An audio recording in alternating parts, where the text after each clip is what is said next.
गोपाल एक छोटे से गांव में अपने परिवार के साथ रहता था।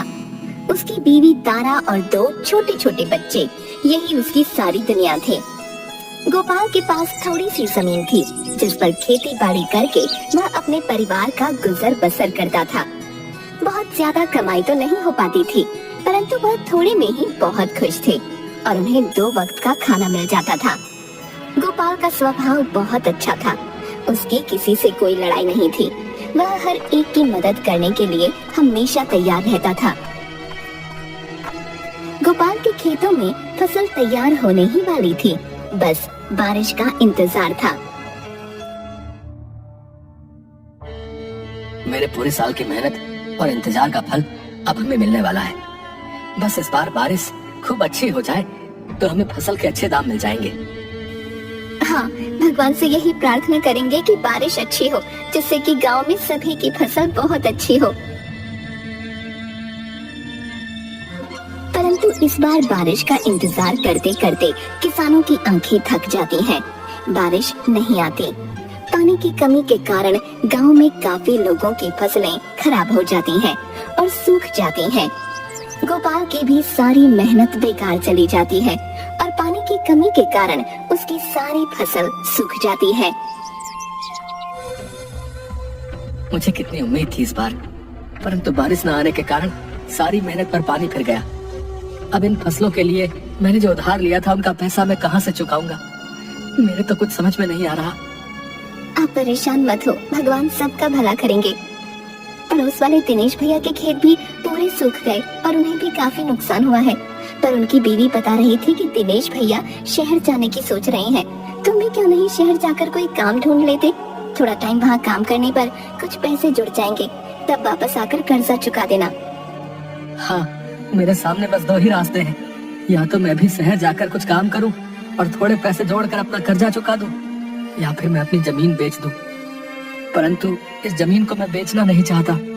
एक यही तो है हमारे जीने का सहारा। दोनों पति पत्नी बातचीत करने के बाद ये तय करते हैं कि गोपाल कुछ दिन शहर जाकर काम करेगा। गोपाल जाने की तैयारी करने लगता है। देखो तारा, मैं गांव से खाली हाथ जा रहा हूँ। वहीं जाकर पता चलेगा कि शहर में कुछ काम मिलता भी है या नहीं। यदि मुझे कुछ अच्छा काम मिल गया तो मैं कुछ पैसे इकट्ठे होते ही वापस गांव का चक्कर लगा लूंगा और तुम्हें कुछ पैसे खर्चे के लिए दे जाऊंगा। आप निश्चिंत होकर वहाँ काम कीजिएगा और कर्ज चुकाने के लिए पैसे जोड़िएगा। हमारी चिंता बिल्कुल मत करना। मैं और 2 छोटे छोटे बच्चे हैं, हमारा कितना खर्च होगा और फिर मैं अपने मायके जाकर रह लूंगी। आप चिंता मत कीजिएगा। अगले दिन गोपाल शहर चलने की तैयारी करता है। ये लीजिए खाने के लिए कुछ सामान और खर्चे के लिए कुछ रुपए हैं। ये थैला संभाल कर रखना। तुम्हारे पास ये रुपए कहाँ से आए? मैंने बहुत टाइम से रोज के खर्चे से थोड़ा थोड़ा बचा कर रखे हैं ताकि मुसीबत में काम आए। सो आज इनकी जरूरत आ गई, आप रखिए इन्हें। गोपाल की आंखों में आंसू छलक आए और वो थैला लेकर वहाँ से चल दिया।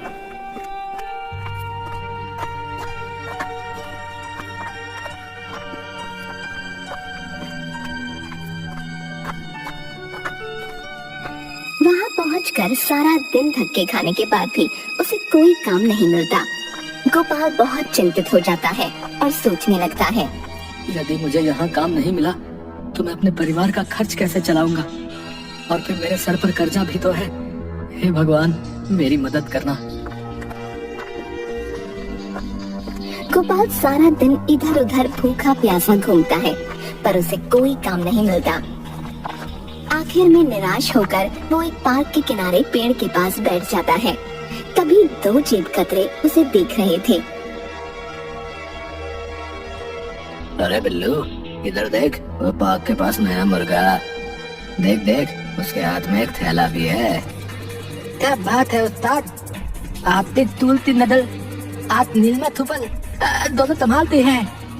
अबे तोतले, चुप कर और जो मैं बोल रहा हूँ ध्यान से सुन। तोली उस्ताद तोली। देख, 3 दिन से कोई मुर्गा हाथ नहीं लगा है, तो आज इसे ऐसे नहीं जाने देना है, समझ गया? मैं जाऊंगा और इसको बातों में लगाऊंगा। तो चुपचाप से इसका बैग उठा लेना और 1 2 11 हो जाना। समझ गया उस्ताद, समझ गया। अब देखो बिल्लू का कमाल है। कल्लू गोपाल के पास जाकर, अरे रजनीश भाई, कैसे हो आप? हैं इतने दिनों से देखे नहीं भैया। भाई आप कौन? माफ करना, मैंने आपको पहचाना नहीं। मेरा नाम रजनीश नहीं गोपाल है। अरे यही तो मैं सोचूं, मैं नाम भूल रहा हूँ आपका। इतने दिनों बाद मिले हो, कहाँ पहचानोगे? कैसे हो आप? सूरज कुंड से आए हो ना? अरे भाई मैं शहर में अनजान हूँ, अगर आप मुझे जानते हैं तो कोई काम दिलवा दीजिए। उतनी देर में बिल्लू चुपचाप से गोपाल का थैला चुरा लेता है और वहाँ से भाग जाता है। अच्छा अच्छा, ठीक है, लगता है गलती हो गई पहचानने में मुझसे। और वहाँ से चला जाता है। अजीब लोग हैं शहर के, हैं? पहले खुद ही जान पहचान की, बाद में ऐसे ही निकल लिए। हे भगवान, मेरा थैला कहाँ गया? कहाँ है मेरा थैला? किसी ने मेरा थैला चुरा लिया। मेरा थैला। वह मन ही मन भगवान से प्रार्थना करने लगता है कि वह उसकी मदद करे। तभी गोपाल को एक व्यक्ति के चिल्लाने की आवाज आती है। वह व्यक्ति मदद के लिए चिल्ला रहा था। गोपाल आसपास नजर घुमाता है तो उसे एक अधेड़ उम्र का व्यक्ति दर्द से कराहता हुआ सड़क के किनारे गिरा दिखता है। वहाँ आसपास मदद के लिए कोई भी नहीं था। जो 2-4 लोग वहाँ से निकल भी रहे थे, उनमें से किसी ने उस व्यक्ति की मदद करने के लिए कोई हमदर्दी नहीं दिखाई। गोपाल उस व्यक्ति के पास जाता है और पूछता है, अरे आपको क्या हो गया? आप ऐसे क्यों गिर गए हैं? वह व्यक्ति कुछ ज्यादा नहीं बोल पाता, बस दर्द से चिल्लाता रहता है। गोपाल को कुछ नहीं सूझता। वो जल्दी से सामने रिक्शा रोककर किसी तरह उस व्यक्ति को उठाकर उसमें डालता है और हॉस्पिटल की तरफ चलने को कहता है। गोपाल उस व्यक्ति को हॉस्पिटल में ले जाकर डॉक्टर को देखने के लिए कहता है। इन्हें हार्ट अटैक आया है, हमें तुरंत इनका इलाज शुरू करना पड़ेगा। आप इनके रिश्तेदार हैं? जी नहीं, मैं तो इन्हें जानता भी नहीं। मैं सड़क किनारे बैठा था, तभी वहाँ मैंने इन्हें गिरा हुआ पाया, इसीलिए मैं तुरंत इन्हें हॉस्पिटल ले आया। आपको तुरंत कुछ पैसे जमा करवाने होंगे। क्या आपके पास पैसे हैं? गोपाल सोच में पड़ जाता है और डॉक्टर से कहता है, डॉक्टर साहब, मेरा थैला किसी ने चुरा लिया जिसमें कुछ पैसे थे, लेकिन अब तो मेरे पास कोई पैसा नहीं है। मैं तो खुद भूखा प्यासा काम की तलाश में घूम रहा था, तभी मैंने इन्हें गिरा हुआ पाया। इमरजेंसी में उस व्यक्ति का इलाज शुरू कर देते हैं। गोपाल जिस समय उस व्यक्ति को हॉस्पिटल ला रहा था, तभी उसकी जेब से एक बटुआ गिर गया था, जिसे संभाल कर गोपाल ने अपने पास रख लिया था। गोपाल बटुआ डॉक्टर को देता है और कहता है, डॉक्टर साहब, ये इन्हीं का बटुआ है, आप इसे खोल कर देख लीजिए, इसमें शायद कुछ पैसे हैं, मैंने इसे नहीं खोला। डॉक्टर जैसे ही उस बटुए को खोलता है, उसमें काफी पैसे थे। उसे एक आईडी कार्ड और क्रेडिट कार्ड भी मिलता है। आईडी कार्ड देखते ही डॉक्टर कहता है, अरे ये तो शहर के मशहूर उद्योगपति राम कपूर है। तुमने ये बहुत अच्छा किया, इस बटुए को संभाल कर रख लिया। इससे हमें ये पता चल गया कि ये कौन है। हमने इनका इलाज शुरू कर दिया है। 3 से 4 दिन हॉस्पिटल में रहना पड़ेगा। तुम चाहो तो कल आकर इनसे मिल सकते हो। जी डॉक्टर साहब, आपका बहुत बहुत शुक्रिया, मैं कल आकर इनसे मिल लूंगा। गोपाल वहाँ से निकलकर एक पार्क में जाकर सो जाता है। उसके पास खाने पीने के कोई पैसे नहीं थे, न ही रहने का कोई ठिकाना। अगले दिन सुबह उठकर गोपाल हॉस्पिटल में उस व्यक्ति से मिलने जाता है। गोपाल डॉक्टर से मिलता है और उनसे उनका हालचाल पूछता है। डॉक्टर साहब, अब उनकी तबीयत कैसी है? क्या वो ठीक हो गए हैं? क्या मैं उनसे मिल सकता हूँ? हाँ, अब वो बिल्कुल ठीक है। आओ, मैं तुम्हें उनसे मिलवा देता हूँ। डॉक्टर गोपाल को लेकर मिस्टर राम कपूर के रूम में जाता है। मिस्टर कपूर, ये वही व्यक्ति हैं जिन्होंने कल आपकी जान बचाई। यदि ये आपको समय पर हॉस्पिटल ना लेकर आते तो आपकी जान को खतरा था, और इन्होंने ही आपका बटुआ संभाल कर हमें दिया, जिससे हमें पता चला कि आप कौन हैं। अरे भाई, आपका बहुत बहुत शुक्रिया। यदि कल आप मेरी मदद ना करते तो शायद आज मैं जिंदा ना होता। आप एक नेक इंसान होने के साथ साथ ईमानदार भी हैं, वरना शहर में किसी के हाथ कोई बटुआ लगे तो वो कहाँ वापस करता है। परंतु आपने उसे संभाल कर रखा, उसमें मेरे कई कीमती क्रेडिट कार्ड और आईडी कार्ड था। आप ठीक हो गए, मुझे ये जानकर बहुत खुशी हो रही है। राम कपूर गोपाल से पूछते हैं कि वह कहाँ रहता है और क्या काम करता है। जी मैं तो गांव में रहता हूँ और उसी दिन गांव से शहर काम की तलाश में आया था, परंतु पूरा दिन धक्के खाने के बाद मुझे यहाँ कोई काम नहीं मिला।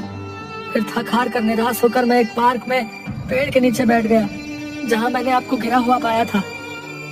उसकी सारी बातें सुनकर मिस्टर कपूर बहुत हैरान होते हैं कि वह व्यक्ति इतनी परेशानी में था, फिर भी उसने उनकी मदद की। यह एक बहुत अच्छे इंसान की पहचान है। अब देखो गोपाल, कल मेरी छुट्टी हो जाएगी, तुम इसी समय यहाँ आ जाना। मेरे हॉस्पिटल से छुट्टी होगी तो तुम मेरे साथ ही मेरे घर चलना, मैं तुम्हें काम दूंगा। जी आपका बहुत बहुत शुक्रिया, मैं कल ही समय पर यहाँ पहुँच जाऊंगा।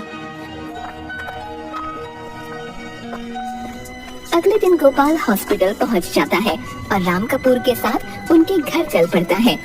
राम कपूर के घर पहुंचने पर गोपाल उनका घर और गाड़ियां देखकर चकित रह जाता है और मन ही मन सोचता है कि वह कितने बड़े आदमी हैं। गोपाल घबराता हुआ राम कपूर के पीछे पीछे घर के अंदर पहुंचता है।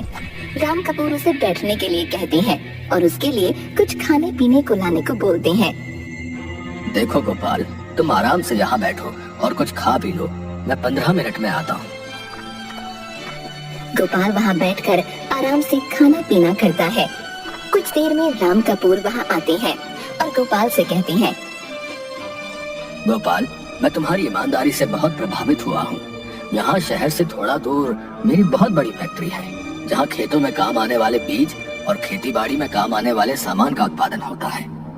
हमारा सामान दूर दूर तक बहुत से छोटे शहरों और गांवों में जाता है। मुझे एक ऐसे व्यक्ति की तलाश है जो इन सब चीजों की जानकारी रखता हो और ईमानदारी से काम संभाल सके। क्या तुम मेरी फैक्ट्री में काम करोगे? जी, खेती बाड़ी के बारे में तो मैं काफी जानता हूँ। मैं गांव में यही काम तो किया करता था और बीज और खाद की मुझे काफी पहचान है। बाकी आप जैसे बताएंगे मैं वैसा काम कर लूंगा। तो ठीक है, तुम मेरी गाड़ी से फैक्ट्री चले जाओ, वहाँ का मैनेजर तुम्हें सारा काम समझा देगा और रहने खाने पीने की चिंता मत करना। वहीं पर पास में तुम्हें एक घर मिल जाएगा, तो यदि तुम चाहो तो अपने परिवार को भी यहाँ बुला सकते हो। तुम्हारे बच्चों के स्कूल का एडमिशन और फीस सब मैं करवा दूंगा। गोपाल ये सब सुनकर बहुत हैरान और खुश हो जाता है। आपका शुक्रिया मैं कैसे अदा करूं? आपने तो मेरी सारी परेशानी ही हल कर दी। मैं आपको शिकायत का कोई मौका नहीं दूंगा, पूरी ईमानदारी से अपना काम करूंगा। शुक्रिया तो मुझे तुम्हारा अदा करना चाहिए। तुम्हारा बहुत बड़ा एहसान है मुझ पर, जो मैं कभी चुका नहीं पाऊंगा। ये सब तो कुछ भी नहीं। यदि तुम्हें किसी भी चीज की जरूरत हो तो तुम बेझिझक मुझसे कह सकते हो। राम कपूर कुछ पैसे गोपाल को देते हैं और उससे कहते हैं कि वह गांव में जाकर अपना कर्ज चुका दे और अपने परिवार को लेकर यहाँ आ जाए। गोपाल वह पैसे लेकर खुशी खुशी गांव की तरफ रवाना हो जाता है और वहाँ जाकर अपना कर्जा चुकाकर अपने परिवार समेत वापस शहर आ जाता है।